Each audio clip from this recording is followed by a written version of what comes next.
Hello everyone, welcome to Advanced SEO Tutorials.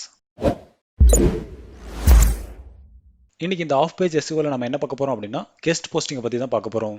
சரி வாங்க guest posting அப்படின்னா என்னன்னு சொல்லி கொஞ்சம் டீடைல்டா பார்ப்போம். Guest post is the most common off page SEO technique. So பேசிக்காக கெஸ்ட் போஸ்டிங் அப்படின்னா என்னன்னா, ஃபார் எக்ஸாம்பிளுக்கு நான் ஒரு வெப்சைட் வச்சிருக்கேன். அதில் நான் வெறும் டிஜிட்டல் மார்க்கெட்டிங் பற்றின ஆர்டிகல் மட்டும்தான் போட்டுட்டு இருக்கேன் அப்படின்னும் போது, ஸோ என்னாலே எல்லா டாப்பிக்கும் உட்காந்துட்டு டெய்லியும் எழுதிட்டு இருக்க முடியாது. ஸோ அப்போ நான் என்ன பண்ணுவேன் அப்படின்னா, அப்போ என்னோட வெப்சைட்டில் நான் வந்து கெஸ்ட் போஸ்டிங் வந்து அக்செப்ட் பண்ணுவேன். ஓகேங்களா? ஸோ எனக்காக யார் வேணா ஆர்டிகலை எழுதி எனக்கு கொடுக்கலாம். ஓகேங்களா? ஸோ அதை நான் என்னோட வெப்சைட்டில் யூஸ் பண்ணிப்பேன். அதுக்கு ரிட்டனாக நான் ஒரிஜினல் கண்டென்ட் அப்படின்னு சொல்லிட்டு ஒரு லிங்கை கொடுத்து உங்களோட வெப்சைட்டோட லிங்க் பண்ணியிருப்பேன். ஸோ பேசிக்காக இதுதான் கெஸ்ட் போஸ்டிங். ஃபார் எக்ஸாம்பிளுக்கு ஒரு வெப்சைட்டில் வெறும் டெக்னாலஜி பற்றி எழுதுறாங்க அப்படின்னா அவங்க வந்து பிஸ்னஸ் ரிலேட்டட் ஆர்டிகளை வந்து அக்செப்ட் பண்ண மாட்டாங்க. ஓகேங்களா? ஸோ ஆல்ரெடி அவங்க ஒரு கைட்லைன் கொடுத்துருப்பாங்க, இந்தந்த டாபிக் தான் நாங்கள் அக்செப்ட் பண்ணுவோம் அப்படின்னு சொல்லிட்டு. ஸோ உங்களுடைய ஆர்டிகல் வந்து அவங்களுடைய ரிக்குவயர்மெண்ட்டுக்கு மேட்ச் ஆச்சு அப்படின்னா நீங்கள் அவங்களுக்கு அந்த ஆர்டிகலை சென்ட் பண்ணி நீங்கள் பேக்லிங்க் வந்து கெயின் பண்ணிக்கலாம். அப்புறம் தி guest post accepting website create quality backlink for your website once you submit unique article. So பேசிக்காக நீங்கள் சென்ட் பண்ணுற அந்த ஆர்டிகல் பார்த்தீங்க அப்படின்னா யூனிக்காக இருக்கணும். அதே மாதிரி அந்த ஆர்டிகலை வேறு எங்கேயுமே யூஸ் பண்ணியிருக்க கூடாது. ஓகேங்களா? ஸோ ஈவன் உங்களோட வெப்சைட்டில் நீங்கள் யூஸ் பண்ணிட்டீங்க அப்படின்னாலும் அந்த கண்டென்ட் வந்து கண்டிப்பாக அவங்க பிளகரிசம் செக் பண்ணி தான் அப்டேட் பண்ணுவாங்க. அதே மாதிரி ஒன்ஸ் நீங்கள் சென்ட் பண்ண கண்டென்ட் அவங்க போஸ்ட் பண்ணிட்டாங்க அப்படின்னா அந்த கண்டென்ட்டோட கிரெடிட் பார்த்தீங்க அப்படின்னா அந்த கெஸ்ட் போஸ்ட்டை அக்செப்ட் பண்ண வெப்சைட்டுக்கு தான் இருக்கும். ஓகேங்களா? ஸோ அந்த ஆர்டிகல் வந்து கம்ப்ளீட்டாகவே அவங்களுக்கு தான் போகும், ஆனால் கிரெடிட் மட்டும் உங்களுக்கு வரும். ஓகேங்களா? ஸோ அதை எந்த காரணத்தை கொண்டு நீங்கள் கிளைம் பண்ண முடியாது, இது என்னோட ஆர்டிக்கல் அப்படின்னு சொல்லிட்டு. அதே மாதிரி அவங்க போஸ்ட் பண்ணதுக்கு அப்புறம் அதே ஆர்டிக்கலை நீங்கள் உங்களோட வெப்சைட்டில் போட முடியாது. ஓகேங்களா? ஸோ அப்போ உங்களுக்கு காப்பிரைட்ஸ் இஷ்யூ வந்து கண்டிப்பாக வரும், ஈவன் அது உங்களுதாவே இருந்தாலும். அடுத்து guest posting sites are the best platform for relevant searches. When users search for something, the sites probably come to the top search engine results page. So நீங்கள் submit பண்ணுற ஒரு ஆர்டிக்கலை வந்து ஐ அத்தாரிட்டி இருக்கிற டொமைனில் நீங்கள் சப்மிட் பண்ணீங்க அப்படின்னா அந்த ஆர்டிக்கல் வந்து சீக்கிரமாகவே சர்ச் என்ஜினில் ரேங்க் ஆகிடும். ஸோ யாரெல்லாம் நீங்கள் யூஸ் பண்ண பிரைமரிக்கு விட கூகுள் சர்ச் என்ஜின்லையோ இல்லை வேறு சர்ச் என்ஜினில் தேடுறாங்க அப்படின்னா நீங்கள் சென்ட் பண்ண கெஸ்ட் போஸ்ட் வந்து அவங்களுக்கு ஷோ பண்ணும். ஓகேங்களா? ஸோ ஒன்ஸ் அவங்க ரீட் பண்ணிட்டு கீழே இருக்கிற கிரெடிட்டை பார்த்துட்டு உங்களோட வெப்சைட் வரதுக்கு நிறைய சான்சஸ் இருக்கு. ஸோ இது மூலியமாக உங்களுக்கு டிராஃபிக் வந்து ஜென்ரேட் ஆகும் உங்களோட வெப்சைட்டுக்கு.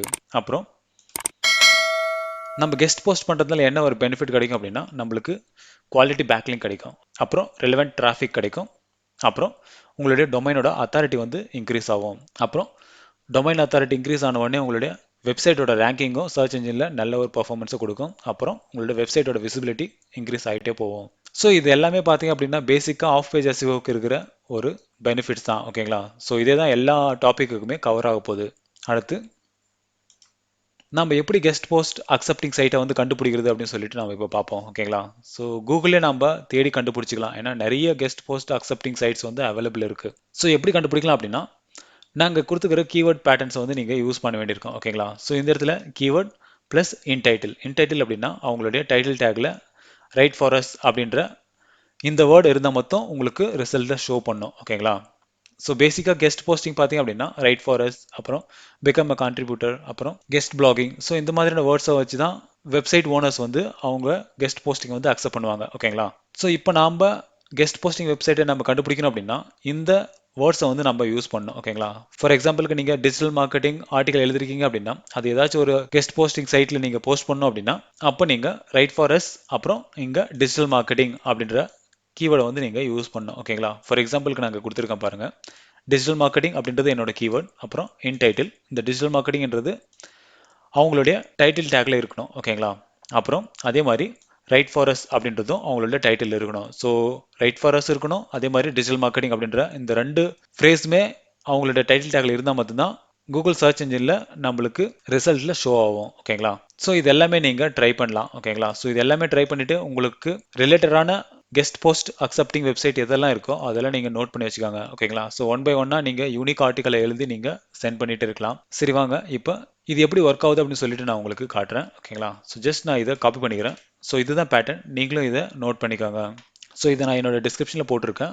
ஸோ இதை நான் காப்பி பண்ணிக்கிறேன். காப்பி பண்ணிவிட்டு கூகுள் போகிறேன். கூகுள் போயிட்டு நான் பேஸ்ட் பண்ணிவிட்டு என்ட்ரு கொடுக்குறேன்.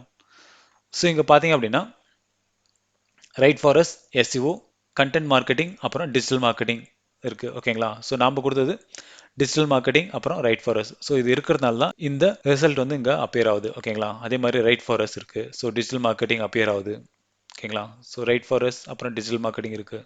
ஸோ இவங்க எல்லாமே டிஜிட்டல் மார்க்கெட்டிங் ரிலேட்டட் ஆர்டிகல்ஸை வந்து அக்செப்ட் பண்ணுறவங்க. ஓகேங்களா. ஸோ ஃபார் எக்ஸாம்பிளுக்குன்னா இங்கே எஸ்சிஎம் அப்டேட்ஸ் அப்படின்னு இருக்குது. ஸோ இந்த வெப்சைட்டுக்குள்ளே போகிறேன். ஸோ இவங்க பார்த்தீங்க அப்படின்னா வெறும் டிஜிட்டல் மார்க்கெட்டிங் ரிலேட்டட் கண்டென்ட்ஸை மட்டும்தான் இவங்க அக்செப்ட் பண்ணுறாங்க. இங்கே பார்த்தீங்கன்னாலும் தெரியும் digital marketing, SEO, social media marketing, அப்புறம் எஸ்சிஎம், கண்டென்ட் மார்க்கெட்டிங். ஸோ இந்த மாதிரி அவங்க டிஜிட்டல் மார்க்கெட்டிங் ரிலேட்டட் ஆர்டிகல்ஸை மட்டும்தான் அக்செப்ட் பண்ணுறாங்க. ஸோ இப்போ அவங்களோட ரிக்குவயர்மெண்ட் என்ன அப்படின்னு சொல்லிட்டு நம்ம பார்க்கணும். ஓகேங்களா.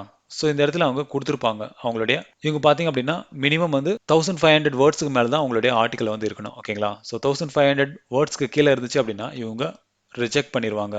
ஸோ பேசிக்காக எல்லா கெஸ்ட் போஸ்டிங் வெப்சைட்டுமே மினிமம் ஒரு 2000 வேர்ட்ஸ் இருக்கிற மாதிரியான ஆர்டிகல்ஸை தான் கேட்குறாங்க. ஓகேங்களா. ஸோ அதனால நீங்கள் பேசிக்காக ஒரு 2000 வேர்ட்ஸில் உங்களுடைய ஆர்டிக்கலை வந்து நீங்கள் கிரியேட் பண்ண பாருங்கள், அதுவும் யூனிக்காக இருக்கிற மாதிரி. அப்புறம் ஸோ இந்த கேட்டகரி மட்டும்தான் இவங்க அக்செப்ட் பண்ணுறாங்க. ஓகேங்களா. ஃபார் எக்ஸாம்பிளுக்கு டிஜிட்டல் மார்க்கெட்டிங் ரிலேட்டட் ஆர்டிகல்ஸ், அப்புறம் எஸ்சிஎம் சர்ச் இன்ஜின் மார்க்கெட்டிங், அப்புறம் எஸ்சிஓ, அப்புறம் அட்வர்டைஸ்மெண்ட், அப்புறம் BBC, blogging, online branding, social media marketing, email marketing. So பேசிக்காக எல்லா டிஜிட்டல் மார்க்கெட்டிங் கேட்டகரிலையும் இவங்க கெஸ்ட் போஸ்டிங்கை வந்து அக்செப்ட் பண்ணுறாங்க. ஸோ ஃபார் எக்ஸாம்பிளுக்கு நீங்கள் க்ரோத் ஆக்கை பற்றி நீங்கள் ஒரு ஆர்டிகல் எழுதிருக்கீங்க அப்படின்னா கண்டிப்பாக இவங்க அக்செப்ட் பண்ணுவாங்க, நீங்கள் சென்ட் பண்ணலாம். அப்புறம் நீங்கள் என்னெல்லாம் அந்த ஆர்டிக்கலை நீங்கள் ஃபாலோ பண்ணணும் அப்படின்றத எங்கே கொடுத்துருப்பாங்க. ஓகேங்களா. ஸோ 2 or 3 கீவேர்ட்ஸ் வந்து நீங்கள் ஆப்டிமைஸ் பண்ணியிருக்கணும். ஓகேங்களா. சப்ஜெக்டில் வந்து நீங்கள் அவங்க கொடுத்துருக்கிற டாப்பிக்கில் நீங்கள் எந்த டாப்பிக்கை நீங்கள் சூஸ் பண்ணி எழுதிருக்கீங்க அப்படின்றத நீங்கள் மென்ஷன் பண்ணணும். அப்புறம் உங்களை பற்றின டீட்டெயில்ஸை வந்து நீங்கள் கொடுத்துருக்கணும். ஓகேங்களா. ஸோ இந்த டாக்குமெண்ட்டை வந்து நீங்கள் கூகுள் டிரைவில் நீங்கள் ஷேர் பண்ண வேண்டியிருக்கும். ஓகேங்களா. அதே மாதிரி நீங்கள் ஃபீச்சர் இமேஜஸும் அது கூட நீங்கள் சென்ட் பண்ணணும். ஸோ ஒன்ஸ் நீங்கள் சென்ட் பண்ணதுக்கப்புறம் அவங்க அக்செப்ட் பண்ணி சப்மிட் பண்ணாங்க அப்படின்னா உங்களுக்கு இமெயில் மூலிமா ஒரு நோட்டிஃபிகேஷன் சென்ட் பண்ணுவாங்க. அப்புறம் கிரெடிட் லிங்க்கும் அந்த ஆர்டிக்கலில் உங்களுக்கு கண்டிப்பாக தருவாங்க. ஸோ அதே மாதிரி உங்களோட சோஷியல் மீடியா லிங்க்ஸை நீங்கள் கொடுத்துக்கலாம். அதே மாதிரி உங்களோட ஃபோட்டோ நீங்கள் சென்ட் பண்ணலாம். ஸோ கெஸ்ட் ஆத்தரில் வந்து உங்களோட ஃபோட்டோவோட உங்களோட நேம், உங்களோட வெப்சைட், ஆர்டிக்கலில் வந்து கண்டிப்பாக போட்டிருப்பாங்க. அப்புறம் என்னெல்லாம் பண்ணக்கூடாது அப்படின்னு சொல்லிட்டு நாங்கள் போட்டிருப்பாங்க. ஓகேங்களா. ஸோ ஆல்ரெடி நீங்கள் ஏதாச்சும் ஒரு ப்ரெஸ் ரிலீஸில் யூஸ் பண்ண ஆர்டிக்கலை வந்து நீங்கள் இவங்களுக்கு சென்ட் பண்ணக்கூடாது. அப்புறம் அஃபிலியேட் மார்க்கெட்டிங் லிங்க்ஸை வந்து யூஸ் பண்ணக்கூடாது. அப்புறம் நீங்கள் ஒரு ப்ராடக்ட்டை வந்து நீங்கள் ப்ரொமோட் பண்ணக்கூடாது. ஓகேங்களா. ஸோ இது எல்லாமே ஒரு ஜென்ரிக்கான ஒரு ஆர்டிக்கலாக தான் இருக்கணும். ஸோ அதே மாதிரி வேறு ஒரு வெப்சைட் உங்களுக்கு காட்டுறேன். ஓகேங்களா. ஸோ மார்க்கெட்டிங் டெக் நியூஸ் அப்படின்னு இருக்குது. ஸோ இந்த வெப்சைட்டுக்குள்ளே போகிறேன். ஸோ எல்லா வெப்சைட்டுமே பேசிக்காக அவங்க ஒரு யூனிக்கான கண்டென்ட்டை தான் கேட்பாங்க. ஓகேங்களா. அது வந்து ஒரு பேசிக் ரூல். எல்லா கெஸ்ட் போஸ்ட் அக்செப்டிங் வெப்சைட்டும் இதை கண்டிப்பாக எதிர்பார்ப்பாங்க. ஸோ இவங்க அக்செப்ட் பண்ணுற டாபிக்ஸை வந்து நீங்கள் எழுத வேண்டியிருக்கும். அதே மாதிரி ஸோ இது பார்த்தீங்க அப்படின்னா smartdigitalmarketing.co.uk வெப்சைட். ஓகேங்களா. ஸோ இவங்களும் கெஸ்ட் போஸ்டிங் வந்து அக்செப்ட் பண்ணுறாங்க. ஸோ ரைட் ஃபார் அஸ்ன்னு இருக்குது. ஸோ பிகம் அ காப்பிரைட்டர் அப்படின்னு சொல்லிட்டு இருக்குது. ஓகேங்களா. ஸோ சேம் தான். நீங்கள் எழுதின கண்டென்ட்டை நீங்கள் இமெயில் மூலியமாக தான் சென்ட் பண்ண வேண்டியிருக்கும். ஓகேங்களா. ஸோ இவங்களை பொறுத்த வரைக்கும் info@smartdigitalmarketing.co.in அப்படின்ற ஒரு வெப்சைட்டுக்கு நீங்கள் பிடிஎஃப்ஓ இல்லைன்னா டாக்குமெண்ட்டை நீங்கள் சென்ட் பண்ண வேண்டியிருக்கும். ஒன்ஸ் அவங்க அக்செப்ட் பண்ணாங்க உங்களுடைய ஆர்டிக்கல் அப்படின்னும் போது அவங்க உங்களுக்கு இமெயில் மூலியமாகவே நோட்டிஃபை பண்ணுவாங்க.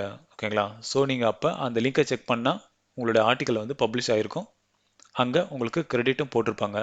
ஸோ நம்ம மெயினாக தெரிஞ்சிக்க வேண்டியது என்ன அப்படின்னா நம்ம இந்த சர்ச் பேட்டர்னை தான். ஓகேங்களா. ஸோ இதை நீங்கள் கரெக்டாக பண்ணவே போதும், எல்லா கெஸ்ட் போஸ்ட் அக்செப்டிங் வெப்சைட்டும் நீங்கள் கண்டுபிடிச்சிக்கலாம். மெயினாக உங்களுடைய கீவேர்டை நீங்கள் கண்டுபிடிக்கணும். ஓகேங்களா. ஃபர்ஸ்ட் நீங்கள் டிஜிட்டல் மார்க்கெட்டிங் பற்றி எழுதுனீங்க அப்படின்னா டிஜிட்டல் மார்க்கெட்டிங் போடுங்க.